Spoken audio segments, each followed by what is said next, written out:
Graça e paz, irmãos. Eu gostaria de convidar a igreja para a Bíblia em Atos dos Apóstolos, no capítulo 9. Vamos ler um pouco e pedir a Deus e pelo seu Espírito Santo inspire os nossos corações para receber da sua palavra a dose para hoje. Atos, capítulo 9, onde está escrito assim: Saulo, respirando ainda ameaças e morte contra os discípulos do Senhor, dirigiu-se ao sumo sacerdote e lhe pediu cartas para as sinagogas de Damasco, a fim de que, caso achasse alguns que eram do caminho, assim homens como mulheres, os levasse presos para Jerusalém. Seguindo ele estrada fora, ao aproximar-se de Damasco, subitamente uma luz do céu brilhou ao seu redor. E caindo por terra, ouviu uma voz que lhe dizia: Saulo, Saulo, por que me persegues? Ele perguntou: quem és tu, Senhor? E a resposta foi: eu sou Jesus, a quem tu persegues, mas levanta-te e entra na cidade, onde te dirão o que te convém fazer. Os seus companheiros de viagem pararam emudecidos ouvindo a voz, não vendo, contudo, ninguém. Então se levantou Saulo da terra e, abrindo os olhos, nada podia ver. E, guiando-o pela mão, levaram-no para Damasco. Esteve 3 dias sem ver, durante os quais nada comeu nem bebeu. Amém. Os irmãos podem sentar. Meus irmãos, nós estamos começando praticamente o ano. E quando nós começamos uma fase na nossa vida, seja essa fase um dia, uma semana, um mês ou um novo ano, nós temos expectativas, nós temos planos, nós pensamos em coisas, é um novo começo para nós. Então, muitas vezes as nossas expectativas, elas não são pecaminosas, não são desagradáveis a Deus. São expectativas construtivas das quais não podemos nos envergonhar. Mas acontece que nós somos filhos de um Deus, do Deus único e verdadeiro, que não tem expectativa. Deus tem planos. Deus tem obras separadas para nós, boas obras para andarmos nelas. Deus tem um plano e a palavra de Deus em Jó diz: bem sei que tudo podes e nenhum dos teus planos pode ser frustrado. Deus não tem frustração. Deus não tem expectativa. Deus tem planos. Aqui nós temos diante de nós um momento de uma grande expectativa, a expectativa do apóstolo Paulo, no tempo que ele era Saulo. Era um momento terrível em que tinha começado a graça. Deus derramou a sua graça, era o tempo da graça, mas Paulo, como todos os outros fariseus, não perceberam. Mas pelo fato deles não perceberem, isso não impediu a mão de Deus. Era o tempo de Deus, Deus trabalha com plenitude de tempo e Deus cumpre o seu tempo. Chegou a graça, a lei para. Eles queriam continuar com a lei. E por causa disso, perseguiram o povo da graça. Por causa disso, eles perseguiram o evangelho da graça de Deus. Perseguiram a igreja. E já tinham promovido o primeiro mártir da graça de Deus. A Bíblia diz no capítulo 8 de Atos: naquele dia levantou-se grande perseguição contra a igreja em Jerusalém, e todos, exceto os apóstolos, foram dispersos pelas regiões da Judéia e de Samaria. Então, a perseguição estava ferrenha. No meio desses fariseus havia um jovem talentoso, inteligente, de boa formação, de uma família de fariseus. Os pais de Saulo, eles eram da Cilícia e eram fariseus. E como eles tinham uma condição financeira muito boa, eles deram a melhor educação, a melhor formação para seu filho. E sendo esse rapaz um jovem promissor, culto, ele falava grego, latim, hebraico, aramaico e era versado na literatura daquela época, mandaram-no para Jerusalém para ser educado na lei aos pés do grande mestre político religioso Gamaliel. Esse rapaz era uma promessa para a lei. Ele cedo já fazia parte do Sinédrio. Ele era um rapaz defensor da lei de Moisés. Ele tinha vontade de fazer a vontade do Deus de Israel. O seu desejo era agradar ao Deus de Israel. E se tornou um defensor feroz da lei. Ele mesmo diz, quando dá o seu telefone, quando dá o seu testemunho, quanto à lei, eu era fariseu.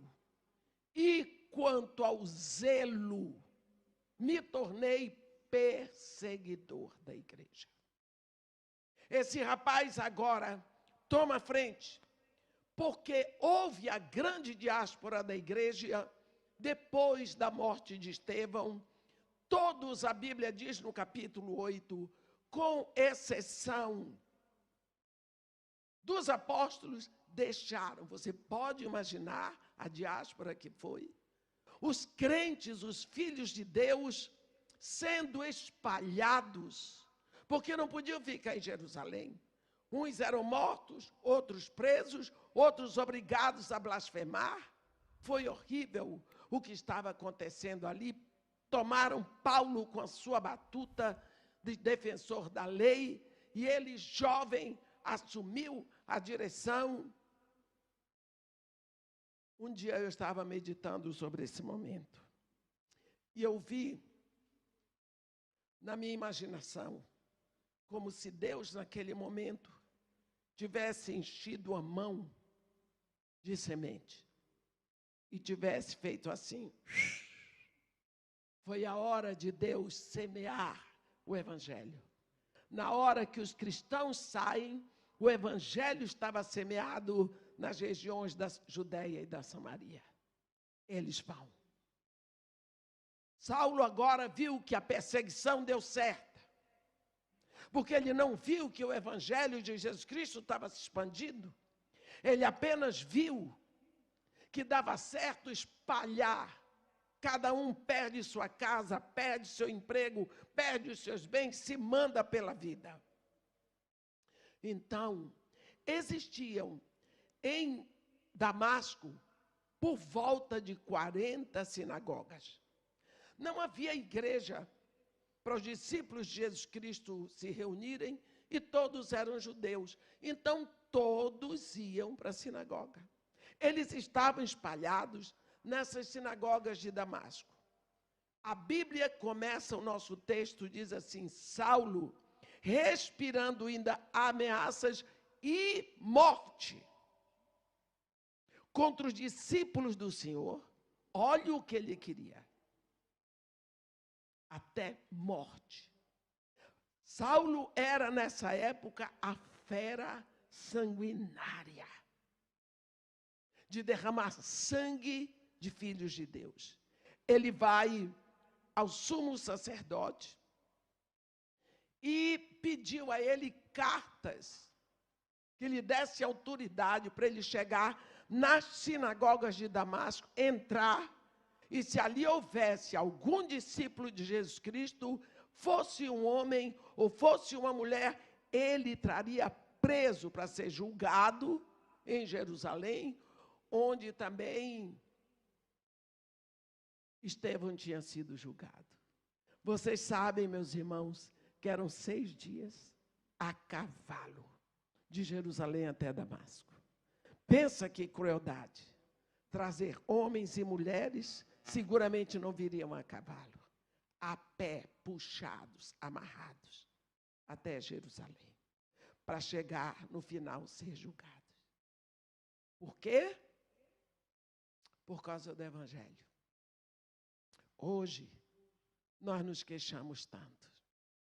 A nossa vida é tão cheia de luxos e de dói aqui, dói ali. Somos tão exigentes. O que é que nós temos sofrido pelo Evangelho de Jesus Cristo? Quando é que nós temos sofrido? Quando nós lemos a história dos primeiros cristãos, quando eu entrei para estudar fundo o ministério do apóstolo Paulo e de Barnabé e de todo esse povo, eu me senti tão envergonhada de receber o título de missionária. Eu me senti tão pequena. Eu não sou digna nem disso, de tudo que aqueles homens passaram. Quando eu cheguei nos Montes Tauros, eu subi de ônibus. Eles levaram a pé suas mochilas, ainda com material para fabricar tendas para sobreviverem. Nossa vida hoje é tão farta. Nós choramos de barriga cheia. Este homem parte para Damasco. Ele tinha uma expectativa. Você viu qual é a expectativa de Paulo? Vou chegar em Damasco, autoridade na mão, autoridade do sumo sacerdote para as sinagogas de Damasco. Eu apresento e faço lá o que eu quiser, e eu vou defender a fé hebraica, eu vou defender a lei de Moisés. Ele queria agradar a Deus.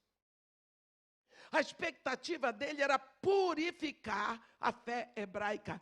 Saulo tinha certeza absoluta de que Jesus Cristo era um impostor e que ele lá na cruz recebeu a morte certa e que ele morreu, foi enterrado, mas os seus discípulos haviam roubado o seu corpo para dizer que ele ressuscitou.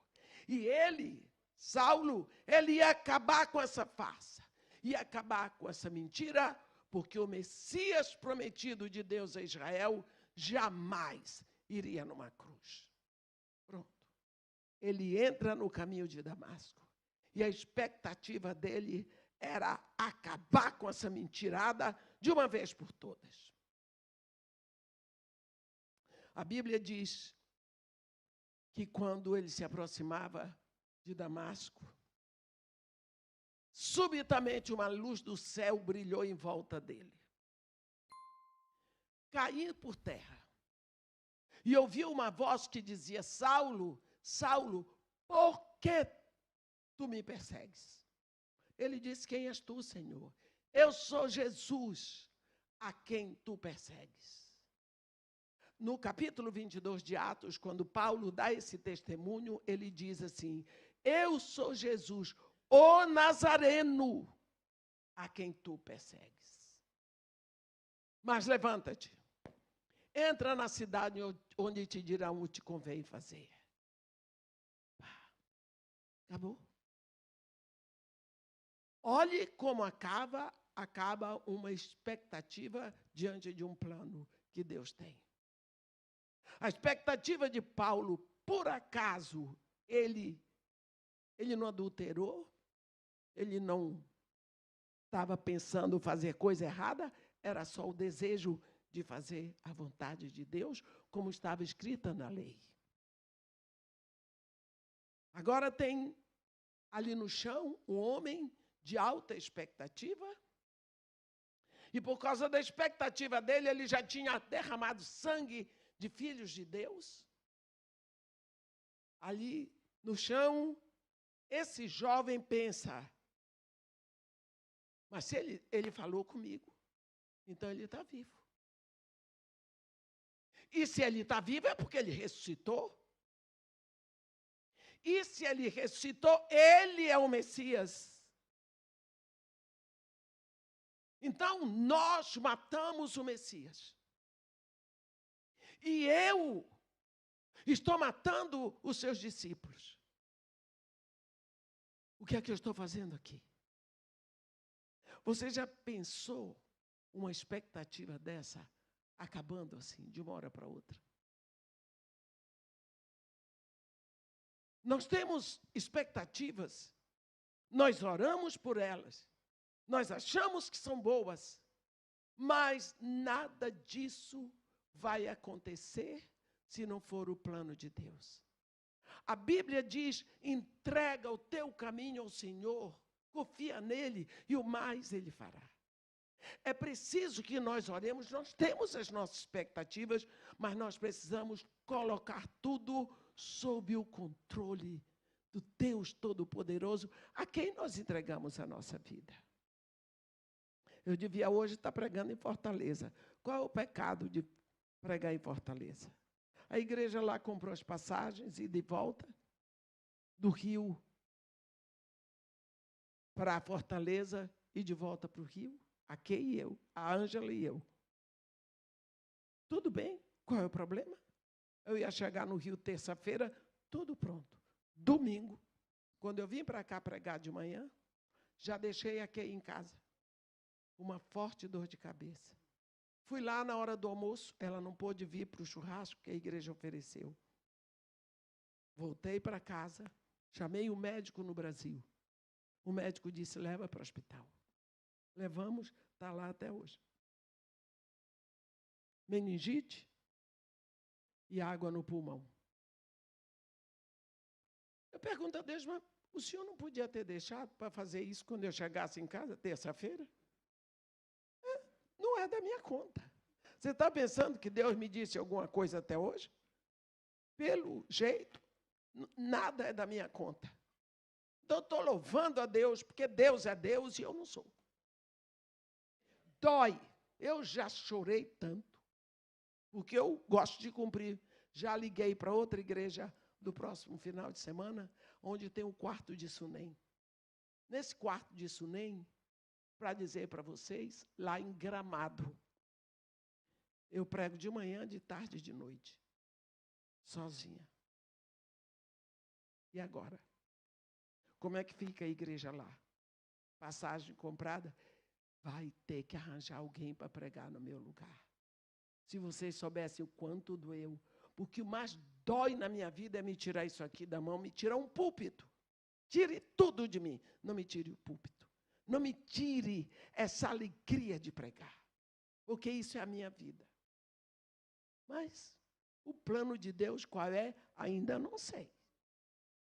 Mas parece que ele está dizendo que não é da minha conta. Mas que Deus tem um plano nisso tudo. Eu sirvo a um Deus, seu Pai, que nunca bota um prego sem estopa. Ele tem um plano. É o nosso plano. É pecado eu querer ir pregar nas igrejas? É pecado eu não querer que a igreja perca o dinheiro da passagem? Que as passagens estão caríssimas? Não. Mas Deus disse não. Nossas expectativas, meus irmãos, elas podem ser boas, elas podem ser santas, mas elas podem ser frustradas. O plano de Deus jamais será, porque Deus tem o seu caminho, Deus é Deus e Deus é poderoso para completar aquela obra. Saulo agora está no chão, com a expectativa dele, ficou no caminho de Damasco, graças a Deus. Mas Deus, o plano dele na vida de Paulo continua. Paulo entrou no caminho que Deus queria. Deus queria que Paulo começasse a pregar Jesus em Damasco, no mesmo lugar, onde ele ia para aprender os filhos de Deus. Naquele lugar é que Deus queria que ele pregasse Jesus. Porque os discípulos de Damasco iam nas sinagogas, mas ninguém pregava Jesus numa sinagoga. Agora Deus está levando esse homem pronto para prender, para perseguir, para matar. E Deus diz, vai, eu é que sei que planos eu tenho para ti. Agora Paulo está no chão. Faz como um mineiro, um cotopo, um covu. Está lá ele. Voltar para Jerusalém como? Existe agora uma esperança. A voz que falou com ele também disse, levanta-te e vai para a cidade. Entra na cidade porque te dirão o que te convém fazer. Quem vai dizer o que é que vai ser que me convém fazer? Porque nem isso mais ele sabia. Estava no zero, ângulo zero. Vai Paulo para Damasco. Lá, em Damasco, existe uma igreja espalhada pelas sinagogas com uma outra expectativa. A igreja em Damasco sabia quem era Paulo, tudo o que ele fez em Jerusalém, e a igreja tinha uma expectativa. A igreja ficou sabendo que Saulo ia fazer a sua perseguição em Damasco. O que você faria como igreja em Damasco? Todos estavam orando, clamando, com certeza jejuando, pedindo ao Pai que impedisse o homem de chegar ali. Porque é assim que nós oramos. Senhor, não permita que ele chegue. Senhor, não permita que esta praga deste homem chegue aqui. Eles damos conselho a Deus, sugerimos para Deus o que é que ele tem que fazer. Deus não está nem aí para a sua sugestão. Deus vai fazer o que ele tem que fazer, porque ele não tem um plano. E a expectativa é que Deus respondesse a oração. Você sabe que nós oramos porque somos incentivados por Jesus. Orar. Quando orardes. Ele não diz se orardes, ele diz quando. E eles oravam o Pai. E até aquele momento a igreja é uma igreja que estava acostumada a ver milagres. Milagres acontecerem. Esta igreja viu Pedro e João serem presos, para no outro dia serem levados ao Sinédrio. Esta igreja viu a oração da igreja abrir as portas do cárcere. Porque foi a oração, meus irmãos. A igreja orava, e Deus mandou um anjo abrir a porta do cárcere. No outro dia de manhã, quando chegaram lá, para buscar os dois, para ir para o Sinédrio, cadê os homens? Olha o vexame. Cadê? Eles estavam presos, está tudo trancado. Como é que eles saíram? Loucura. Cadê? Não chega. Onde que estão esses homens? Alguém passou lá e disse, vocês estão procurando? Estão lá no templo pregando. Como que eles saíram? O anjo abriu. Era esse o ambiente em que os filhos de Deus viviam naquela época. Agora a igreja ora. Deus não há de permitir que este homem chegue aqui. Deus não há de permitir. E oravam e jejuavam, porque a expectativa deles é que Paulo não chegasse. Paulo chegou. Olha. Ora, havia em Damasco, Atos 9, versículo 10, um discípulo chamado Ananias. Presta atenção neste homem, meus irmãos, porque este homem só aparece nessa história de Paulo. Nunca mais. Esse personagem, eu gosto desse homem. Quantas vezes nos sentimos tão pequenos no reino. Esse é um personagem que aparece uma vez, mas que grandiosidade, que exemplo, que ministério. Havia em Damasco um discípulo chamado Ananias. Disse-lhe o Senhor numa visão, Ananias, ao que ele respondeu, eis-me aqui, Senhor.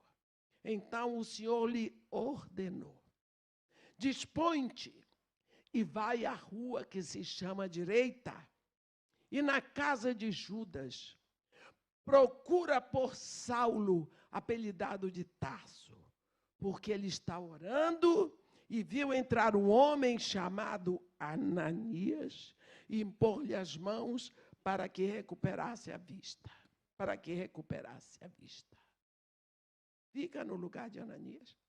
Você é discípulo. Ananias era discípulo. Veja lá.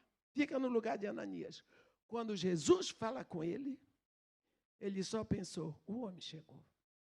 Oramos tanto, pedimos tanto, jejuamos para o homem não vir, ele já chegou. Mais grave, o Senhor Jesus tomou a dianteira porque Ele é Deus. Abriu a visão de Paulo e disse, aqui é a cara do homem e o nome do homem que vem aqui. O Senhor Jesus entregou. Por quê? Porque Ananias era discípulo. Jesus Cristo vai usar você, meu irmão. Ele não vai usar o presidente Trump se ele tiver que fazer um trabalho aqui na cidade. Ele vai usar você porque você é discípulo, você é propriedade dele. Ele comprou você como presente para dar ao Pai. Então ele vai usar você. Você não se rendeu? Você se rendeu. Então agora ele vai usar. Foi lá dizer a Ananias. Jesus Cristo quis saber o que a igreja estava pedindo. Jesus Cristo quis saber o que tinha que ser feito. Ele está orando. E viu entrar um homem chamado Ananias e impor-lhe as mãos para que recupere a vista. Ananias tomou conhecimento de que o homem que eles não queriam que viesse já tinha chegado, mas que chegou cego. Ananias, como todo crente, filho de Deus, cristão, homem, seguramente tinha sua família, pensou, a fera chegou. Nós oramos tanto. Nós pedimos tanto. Não adiantou nada.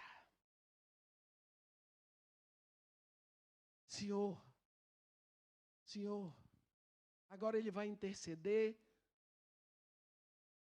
com a voz do medo que eles receberam. Eles tinham ouvido a voz do medo. O homem mata cristão. O homem prende. Ele vem aqui para fazer o que já fez em Jerusalém. Ele diz assim, tenho ouvido de muitos a respeito deste homem, quantos males tem feito aos teus santos em Jerusalém. E para cá, olha Ananias, dizendo para Jesus, como se Jesus não soubesse, é o próprio discípulo. E para cá, trouxe autorização dos principais sacerdotes para prender a todos os que invocam o teu nome. Está vendo, Senhor? É isso que ele veio fazer.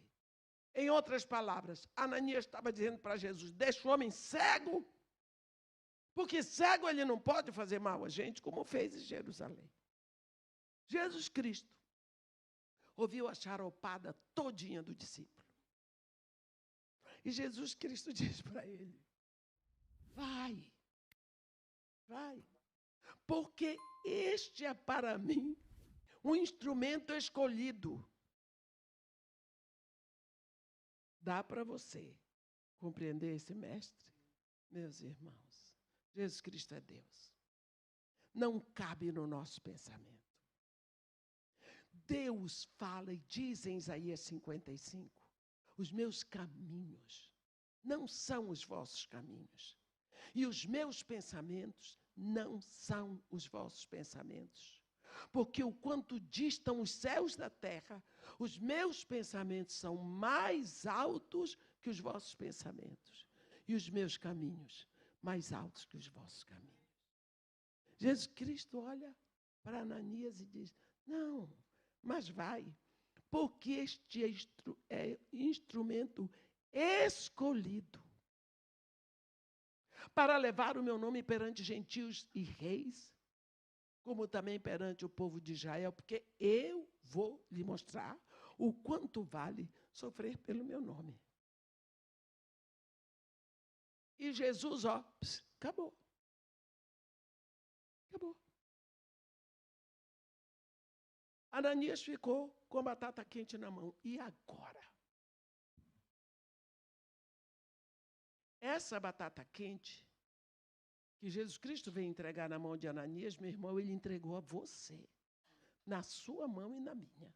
No dia que nós ouvimos a palavra da verdade, o evangelho da salvação, nós cremos, nós proclamamos Jesus como único Senhor, suficiente, Salvador, dono, proprietário, Senhor. Ele entregou isso na sua mão. Ide, fazei discípulos de todas as nações. Mas antes ele disse: todo o poder me foi dado nos céus e na terra. Eu sou Deus e eu sou homem. Portanto, ide, fazei discípulos, porque só discípulo pode fazer discípulo. Meus irmãos, não é bode que pare ovelha, é ovelha que pare ovelha. Só discípulo pode fazer discípulos, porque o discípulo tem o espírito do discipulado. Lembra quando Jesus Cristo disse: ide, mas não agora, permanecei na cidade, até que do alto sejais revestidos de poder? Quando vem este espírito, então você pode fazer discípulos. Agora, Jesus diz para ele: vai, porque eu vou mostrar a ele o quanto importa sofrer pelo meu nome. Porque os outros que ele fez sofrer, também sofreram pelo meu nome. Vai, acabou. Ananias estava lá. E agora, ele pensou em 1000 coisas que, se eu disser aqui, são elucubrações da cabeça de uma velha. Porque eu não sei o que se passou na cabeça de Ananias. Mas ele teve que pensar, coitado. Ele tinha que ir. Ele era discípulo de Jesus Cristo, e discípulo de Jesus Cristo obedece. Ele ficou com aquela incumbência na mão, Jesus entregou e desapareceu.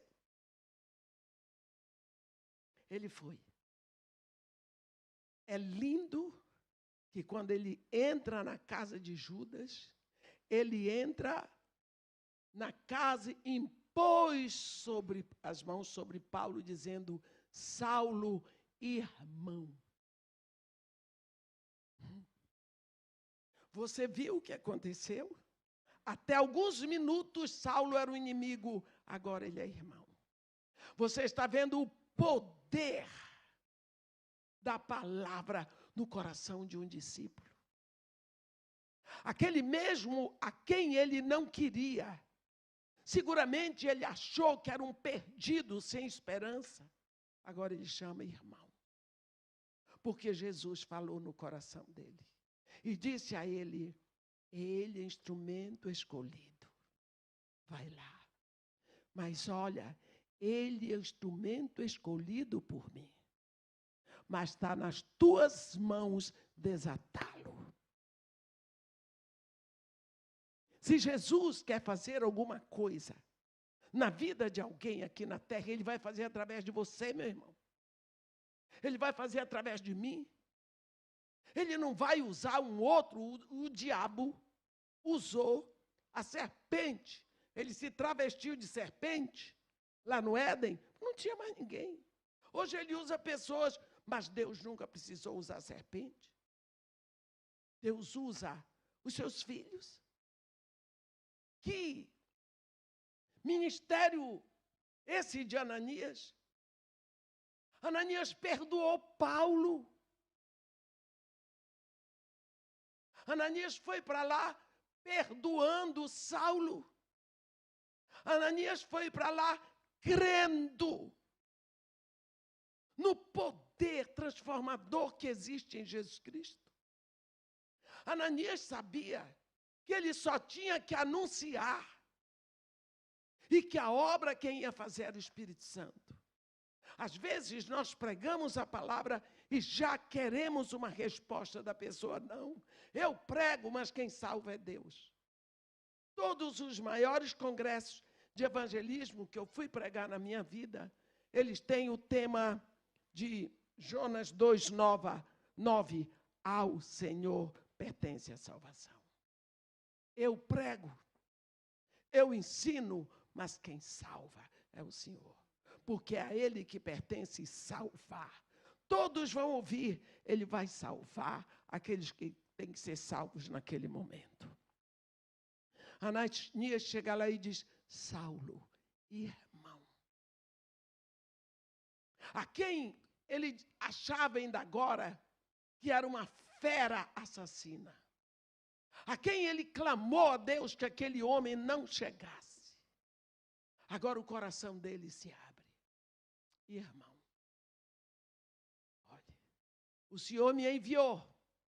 O Senhor. Hoje, quando nós falamos Senhor, não tem muito sentido, mas Senhor, naquela época, Adonai, o meu dono, o meu proprietário, aquele que me comprou, me enviou. Eu sou propriedade dele, ele me enviou. Sim, o próprio Senhor que te apareceu no caminho por onde vinhas, ele me enviou para que recuperes a vista e fique cheio do Espírito Santo. Entregou, derramou o que ele tinha. Tudo que Ananias tinha era a cura, a libertação, o derramar da fraternidade, o amor, o Espírito Santo. Ele derramou em cima de Paulo naquela hora. Eu não sei qual foi a reação de Saulo ao ouvir irmão. Porque eu não sei se Saulo tinha algum irmão. Nós sabemos que ele tinha uma irmã em Jerusalém, que o sobrinho dele fez todo aquele trabalho de ir ao coronel para avisar aquela coisa. Não vou pregar sobre isso agora. Nós já pregamos sobre isso naquele estudo que a gente dá dia de terça-feira. Saulo, irmão, o Senhor me enviou para que recuperes a vista. Saulo, a vista é dom de Deus. É Ele que dá, é Ele que tira.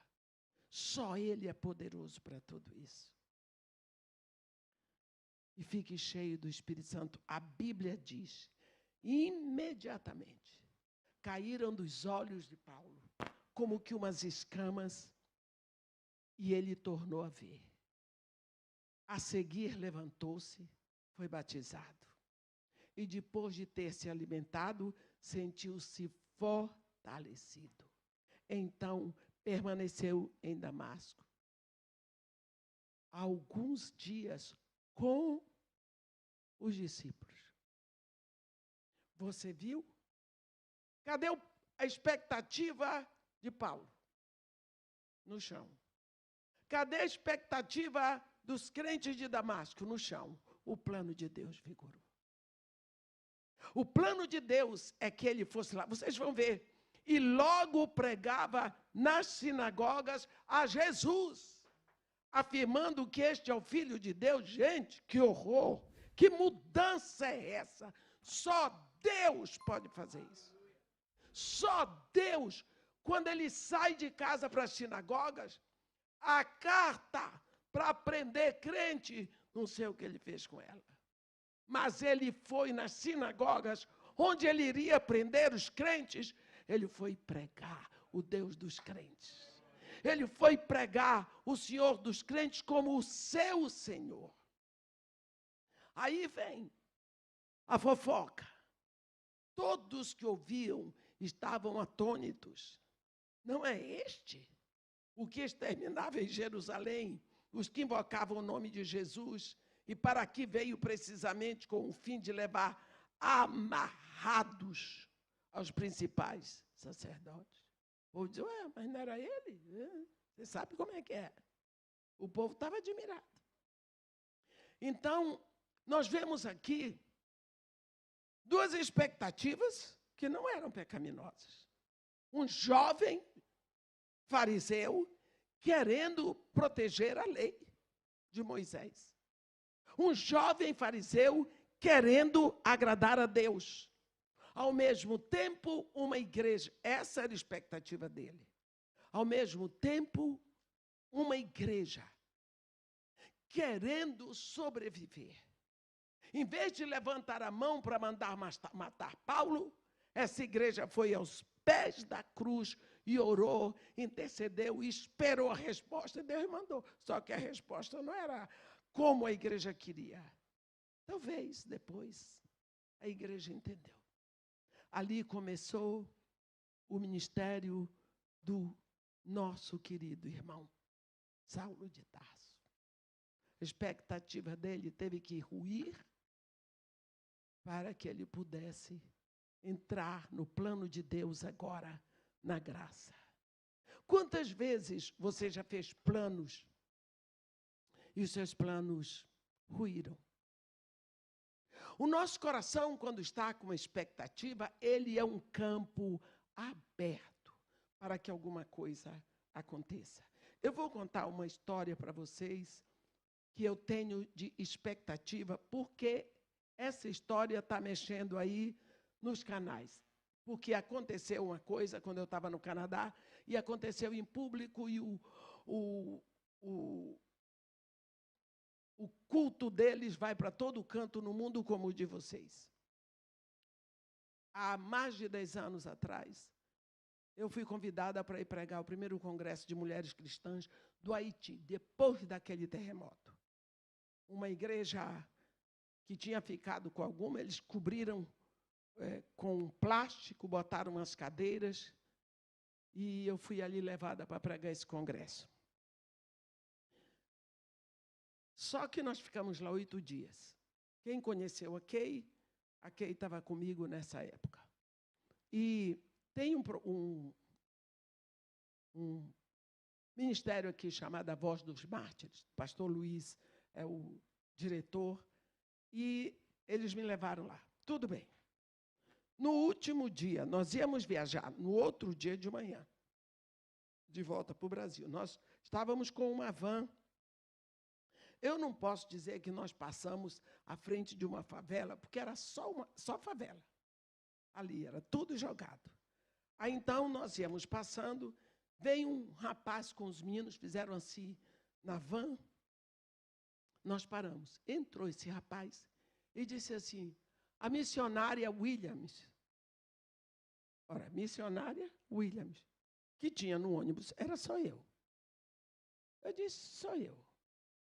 Aí ele disse, é para a senhora descer.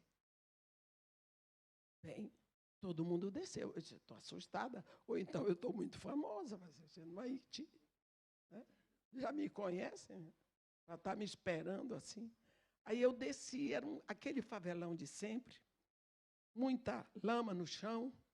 Nós fomos.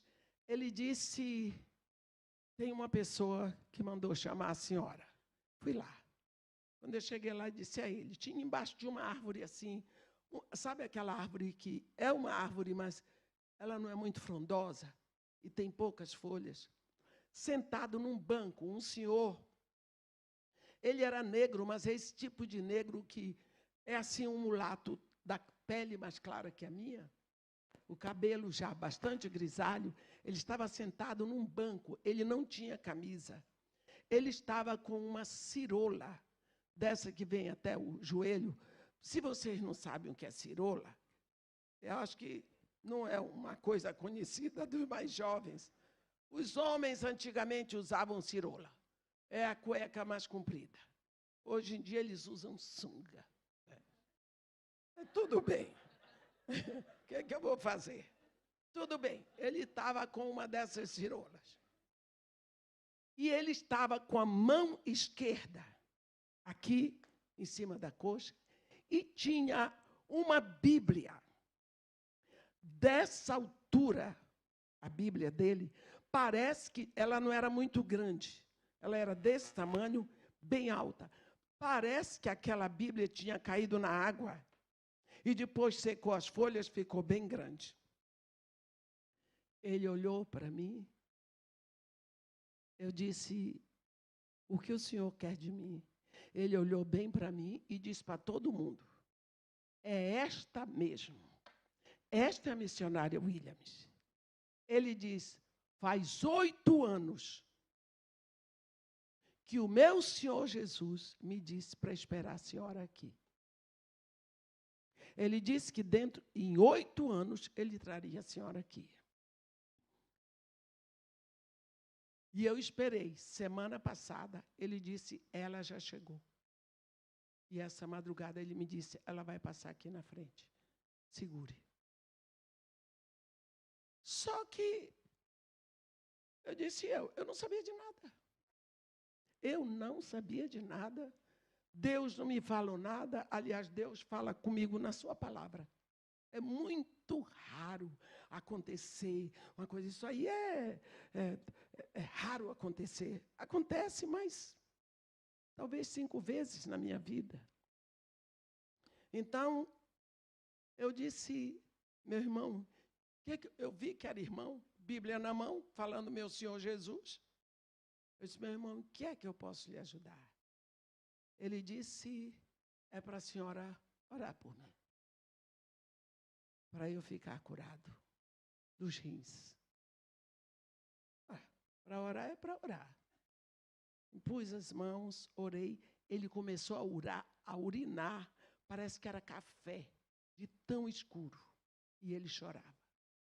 Acabei de orar, tudo mais, fui embora. O rapaz que estava nos dirigindo por lá chamava Judá. Ele era dali daquele lugar e me disse que o homem ficou bom. Levantou, ficou bom, acabou.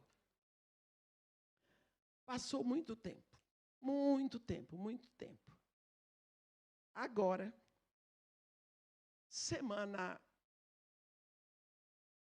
tem uns 15 ou 20 dias, eu estava no Canadá, eu estava pregando em Toronto, na igreja Vida Nova, New Life Toronto. E eu estava falando sobre expectativas. Aí, eu me lembrei da expectativa deste homem, 8 anos. Era para esperar 8 anos que eu fosse lá. Eu não sabia de nada.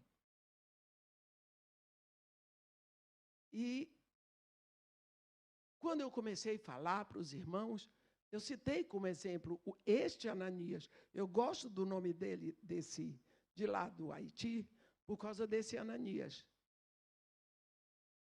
De uma hora para outra, meus irmãos, estava já no final do culto. Quando eu me senti como se eu tivesse saído do chão, e eu procurava o chão, e eu não encontrava, e eu não me mexia muito, com medo de cair. Aí eu segurei o púlpito assim, mas querendo chamar a atenção o mínimo possível das pessoas. E de uma hora para outra, eu não vi mais a igreja. Ficou tudo vazio. Assim, no terceiro banco, bem no último banco de cá, assim, onde estava sentada uma senhora chamada Laura, Laura desapareceu.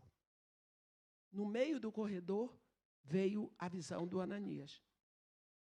E do lado dele, uma luz muito forte. Eu não vi rosto, eu só via uma luz, dizendo, eu lhe levei lá, para você ser curada dos rins. Acabou.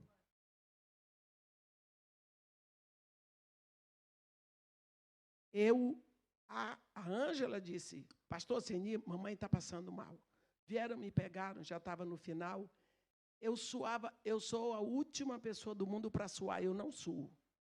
Tanto que eu nem carrego desodorante comigo. Eu não suo. Pois eu estava molhada de suor frio, tira a pressão. Eu sabia que não tinha nada a ver com isso.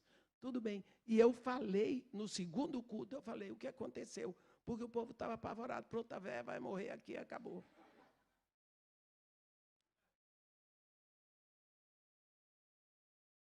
Expectativa. Para dizer para vocês, eu só tenho um rim. Um só.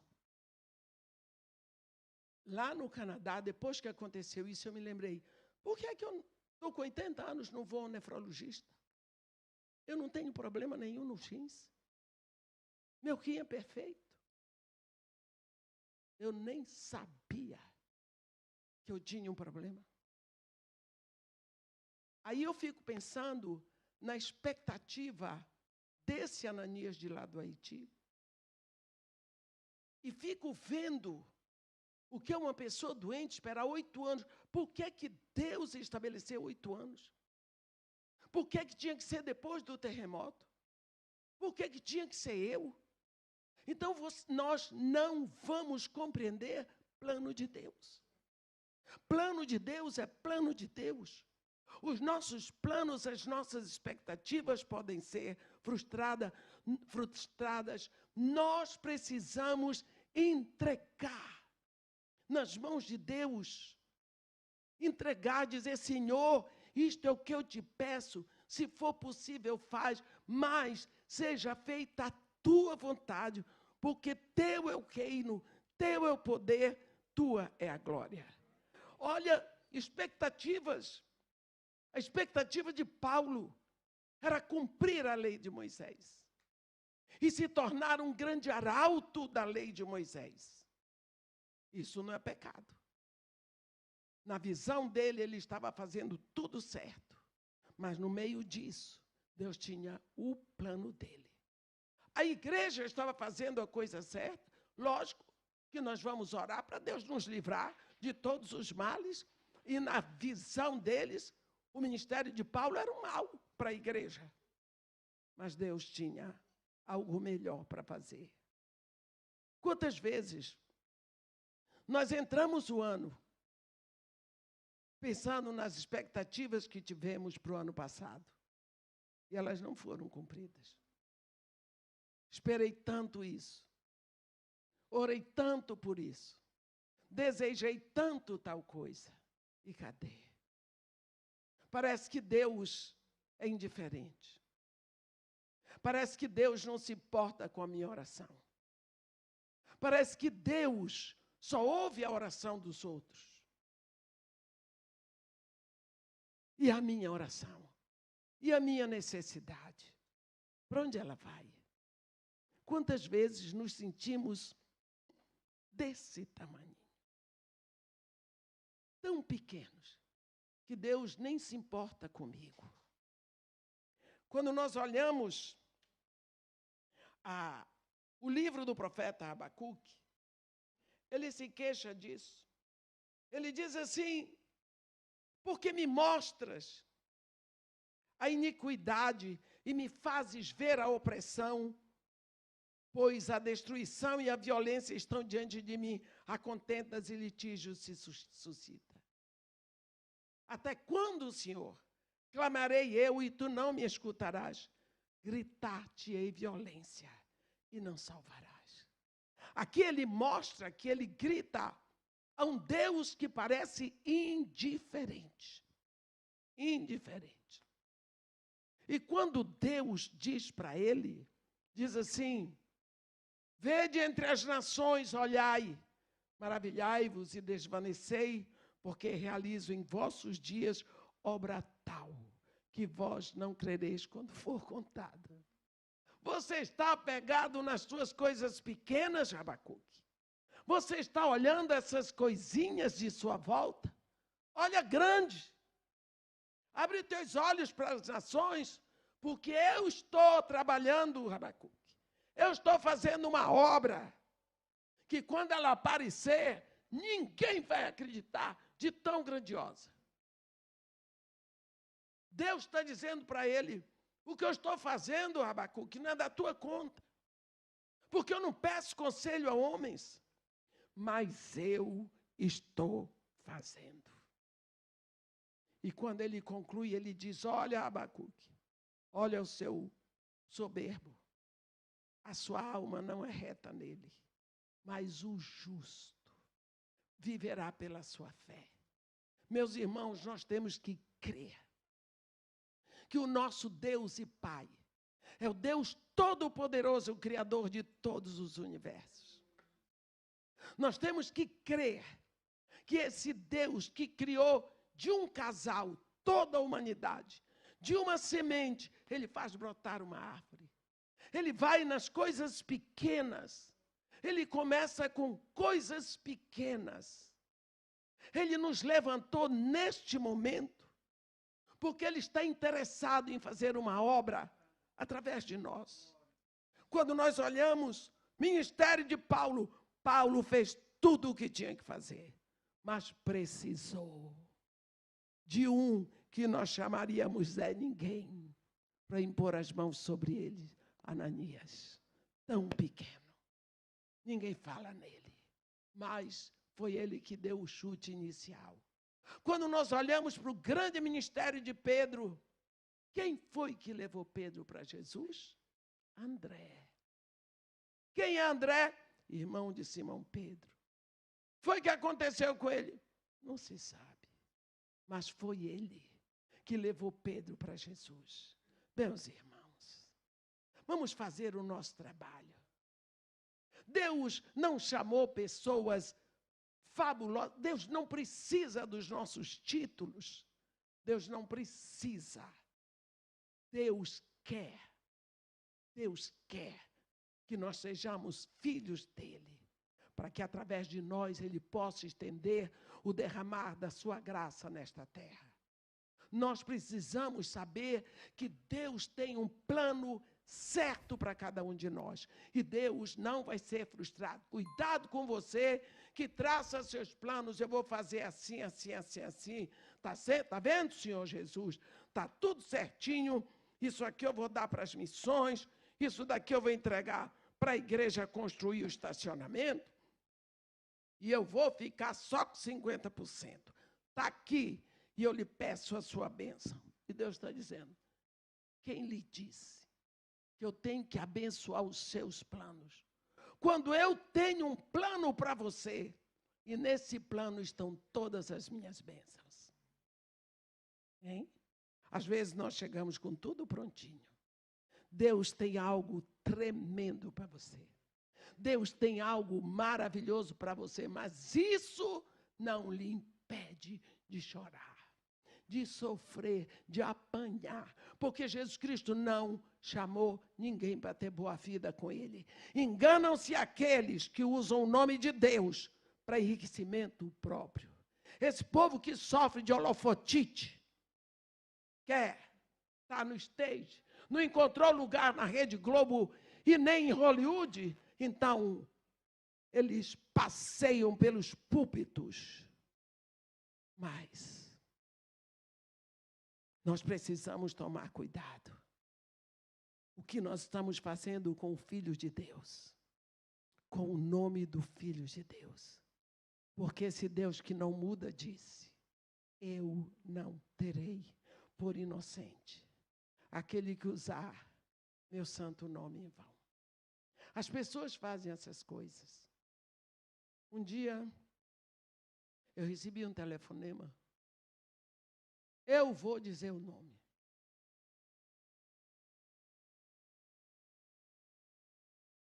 O pastor Silas Malafaia ia fazer um grande congresso lá, levou uns americanos daqui. Tinha um deles que queria me conhecer. Eu disse, porque ele queria, mas ele queria ir lá no Morro Dona Marta. Que ele queria filmar junto comigo. Eu disse, olha, a coisa mais difícil é alguém querer vir no morro. Ninguém quer ir. Ninguém quer ser abraçado por criança pobre. Ninguém quer. Eu disse, esse homem, louvado seja Deus pela vida dele. Tudo mais veio, lá veio o homem, câmeras e tudo, as crianças desceram, toda a equipe dele. Ele me entregou, meus irmãos, um envelope assim, na frente de todo mundo, como oferta. Quando eu vi aquela oferta, meu olho cresceu, pronto. Está tudo resolvido, daqui final do ano tem comida, tem bebida, tem roupa, tem tudo, porque quando eu trocar esse dólar, isso vai ser uma maravilha. Um envelope, meu irmão. Quem que não quer? Você não queria? Achei uma maravilha. Todo mundo ali perto de mim despede, abençoei o homem. Olha. Depois de abençoar aquele homem, tive vontade de pegar ele pelo pescoço. Mas Deus já me perdoou, já pedi perdão a Deus. O envelope, eu dou graças a Deus que eu abri na frente de todo mundo. tinha 100 notas de $1. Cada um. Na hora que eu vi aquilo, minha cara mexeu. Eu fiquei me sentindo como uma pulga. Ninguém me respeita. Ninguém me valoriza. Ninguém me dá valor. Esse cara veio aqui para me humilhar. Fiquei me sentindo como o diabo queria. O diabo queria que eu me sentisse do jeito que eu me senti. Depois que eu chorei muito e tive vontade de chegar lá e esfregar aquilo tudo na cara dele, não dava mais. Aí eu fui orar. Veio no meu coração. Alguma vez você precisou desse dinheiro? Eu lhe trouxe até aqui, você nunca precisou dessa tralha. Mas ele precisava. Era ele que precisou do seu ministério. Não foi você que precisou dele. Portanto, acaba com essa história, fica comigo que o negócio vai bem. Por que as pessoas fazem isso? Por quê? Porque elas não sabem que o plano de Deus naquela situação era eu que precisava passar por aquilo. Era eu que precisava saber que pessoas podem fazer isso, que eu nunca tinha imaginado. Aquele homem teve um plano mirabolante. Nunca pensei que uma pessoa podia juntar 100 notas de R$1, de $1. Com um plano, eu vou lá, vou entregar na mão da véia, e eu vou impressionar, e eu vou... Gente, pastor, Deus que cuida de mim, seguramente está cuidando com ele. Eu tenho certeza. O que eu quero dizer, eu não sei qual era a expectativa daquele homem. Eu não tinha expectativa nenhuma por receber a oferta. Mas ele deu, é bem-vinda. É bem-vinda. O que eu quero dizer para vocês, meus irmãos, é que quando o nosso coração tem expectativa, nós precisamos saber que Deus tem plano. Há um momento, quando o evangelho foi chegar para os gentios, está em Atos 10. Tinha um homem, Cornélio, ele não era judeu, ele não era cristão, ele era centurião da corte chamada Italiano, um homem, uma autoridade, morava em Cesareia. A Bíblia diz que este homem era piedoso, temente a Deus com toda a sua família, que dava esmola para os pobres e de contínuo orava a Deus. Pense se esse homem não era um crente. Não. Ele tinha o dom da misericórdia, porque Deus já o havia tecido com o dom da misericórdia lá no ventre da mãe dele. Este homem orava de contínuo, mas olha, a oração dele ficava batendo na porta, não entrava. A sua oração sobe e perfuma o trono de Deus, está escrito em Apocalipse 8. Mas a oração do ímpio, Deus ouve? Ouve, porque Deus ouve. Mas ela não entra. Quando foi um dia, Deus, na sua misericórdia, mandou um anjo para falar com Cornélio. E aí, Cornélio, manda as tuas orações e as tuas esmolas subiram para a memória diante de Deus. Agora envia mensageiros a Jope e manda chamar Simão, por sobrenome Pedro, porque ele está hospedado na casa de Simão, o curtidor, cuja residência está à beira-mar. Pensa que Deus não sabe o seu endereço, sabe o CEP? Cornélio era um centurião. Imediatamente chamou os ordenanças, mandou. São 2 dias de Cesareia até Jope. Jope hoje se chama Jaffa. Está ali naquela região de Tel Aviv. 2 para ir, 2 para voltar. Cornélio mandou. Enquanto eles foram, Cornélio estava numa expectativa. O que é que este homem tem? Por que é que o anjo mandou chamar? Olhe que o anjo podia ter dito, chama Filipe. Filipe morava em Cesareia, mas mandou chamar Pedro. 2 dias de distância. Tudo bem. Quando Cornélio, na expectativa do que ia acontecer, porque ele não sabia, mas sabia que tinha a ver com Deus. Ele reuniu toda a sua família, todos os seus amigos, fez assim uma congregação. Vamos esperar Pedro chegar, porque ele tem alguma coisa para nos dizer.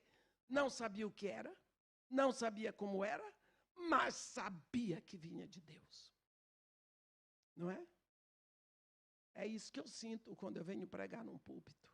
O povo veio de casa. O povo deixou suas casas, dirigiu até aqui. Eles sabem que vai ser dito da parte de Deus o que é, eles não sabem. Essa consciência eu tenho todas as vezes que eu vou pregar. Quando Pedro chegou, enfim, Pedro perguntou, por que você mandou me chamar? Ele contou a visão. Ele diz, faz hoje 4 dias, quer dizer, foram os 2 dias para os ordenanças irem para votar. Que por volta desta hora ele falou a visão que teve para Pedro e diz para ele, e, portanto, sem demora, mandei chamar-te e fizeste bem em vir. Agora, pois todos estamos aqui na presença de Deus, prontos para ouvir tudo o que te foi ordenado da parte de Deus. Eu queria pregar isso na frente de cada igreja. As pessoas vêm aqui e sentam para ouvir o que Deus mandou você pregar. Não é a sua abobrinha, pregador, mas é o que Deus mandou pregar. Olhe a expectativa, todo mundo, nós estamos todos aqui, na presença de Deus, prontos para ouvir tudo o que te foi ordenado da parte de Deus. Eles sabiam que Pedro veio da parte de Deus. Eles sabiam que Pedro tinha uma mensagem de Deus, mas eles não sabiam qual era. Sabe o que estava acontecendo? Enfim, ali, naquela plateia, começava a se cumprir a promessa que Deus tinha feito a Abraão, lá em Gênesis 12. Em ti e na tua descendência, benditas serão todas as famílias da terra. O evangelho já tinha chegado a Jerusalém. Pedro abriu o reino para os judeus em Jerusalém no dia de Pentecostes. O evangelho vem para Samaria. Pedro foi lá, abriu. Agora Pedro vem para os gentios para abrir a porta. O evangelho dos gentios entregue a Paulo, mas quem abre a porta é Pedro. Pela 3ª vez ele usa a chave. Nunca mais Pedro fez nada. Ali terminou. E agora o evangelho vai chegar para os gentios. A Bíblia diz em Atos 10, 44, ainda Pedro falava estas coisas, quando o Espírito Santo veio sobre todos os que ouviam a palavra. Agora começa grande ajuntamento dos filhos de Deus gentios. Agora, aqui. Por quê? Numa comunidade que estava em expectativa. O coração deles estava pronto. Um povo com o coração em expectativa. Um pregador que entrega a Cristo, que anuncia Cristo. O Espírito Santo vem e corrobora o trabalho. Meus irmãos, não sei qual é a sua expectativa para este ano, mas eu quero deixar bem claro. Deus tem um plano certo para você. busque de Deus sobre toda a sua expectativa, sobre todos os seus desejos, que a vontade de Deus seja feita. Não a minha, Senhor, mas a tua, porque tu estás no céu. É assim que Jesus Cristo nos ensinou. Ó Senhor Deus, nosso Pai. Senhor, nós estamos todos reunidos aqui na tua presença. Meditamos sobre expectativas, mesmo quando elas não parecem pecaminosas. Expectativa de um homem que não percebeu o tempo da graça e da lei. E por isso estava querendo aniquilar mais e mais filhos teus. Expectativa de uma igreja que tinha pavor de receber ali um matador de crente. Expectativa de gentios que sabiam que tinham uma palavra de Deus, mas não sabiam como. Não sabiam o que era. Não sabia nada, mas expectativa. E sobre todas essas expectativas, o teu plano vem solenemente sendo cumprido. Tu vais marchando sobre os altos da terra, porque o teu plano, Senhor, é um plano de santificação. Ó Pai querido, nós não podemos entender, nunca vamos entender, como o Senhor que criou todos os céus, o Senhor que criou todos os universos, o Senhor se importa com pessoas feitas de barro, para colocar o seu Espírito em nós. O Senhor nos chama como filhos, sabendo que somos pecadores. Como nós vamos compreender esse amor? Como nós vamos entender uma graça que parece absurda? Porque nós, Senhor, na nossa pequenez, nós premiamos pessoas que nos fazem bem, mas o Senhor dá o maior presente para aqueles que lhe ofendem, para aqueles que se comportam como inimigos. Não vamos entender.